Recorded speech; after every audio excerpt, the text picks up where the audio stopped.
গ্যাসটা আমি জ্বালাচ্ছি। আজকে আমি বানাচ্ছি কলমি শাক দিয়ে চিংড়ি মাছ। আমি তেলটা এখানে গরম করার জন্য দিয়ে দিলাম। তেলটা গরম হবে। তেলটা আমার গরম হয়ে গেছে। এখানে আমি কিছুটা শুকনো লঙ্কা দিলাম।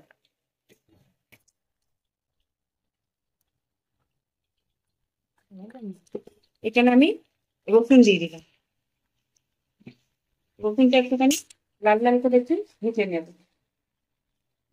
রসুনটা আমার লাল লাল ভাজা হয়ে গেছে। আমি এখানে একটুখানি পেঁয়াজ দিয়ে দিলাম। একটা পেঁয়াজটাকে লাল লাল করে ভেজে নেবেন।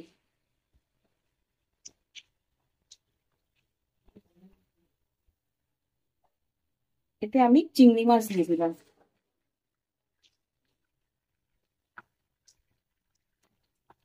চিংড়ি মাছগুলো একটু লাল লাল করে ভেজে নেবেন।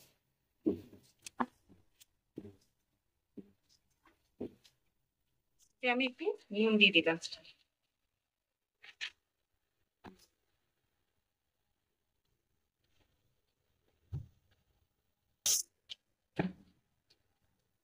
একটু হলুদ দিয়ে দিলাম।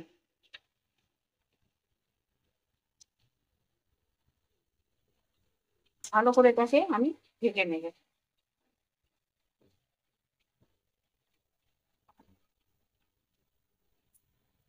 আমার চিংড়ি মাছটা ভাজা ভাজা হয়ে গেছে। আমি এতে কলমি শাকগুলো দিয়ে দেব।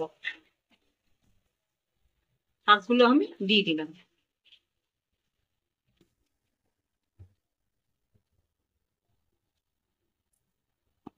এটাকে আমি একটু নিচে করে নেব।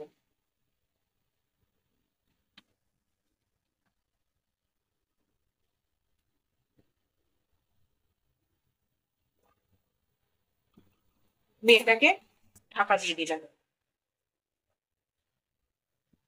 একটু ঢাকনাটা খুলে খুলে একটুখানি নাড়াচাড়া করে দেবেন। আর একটু বাকি আছে। জলটা শুকিয়ে গেলেই আমার হয়ে যাবে চিংড়ি মাছ দিয়ে কলমি শাক। হয়ে গেছে আমার কলমি শাক চিংড়ি মাছ দিয়ে। আপনারা বাড়িতে ট্রাই করে দেখবেন। হয়ে গেছে আমার চিংড়ি মাছ দিয়ে কলমি শাক। আপনারা বাড়িতে ট্রাই করে দেখবেন। আমার রেসিপিটা যদি আপনাদের ভালো লাগে লাইক করবেন, শেয়ার করবেন, সাবস্ক্রাইব করবেন। নেক্সট ভিডিওতে আবার দেখা হবে।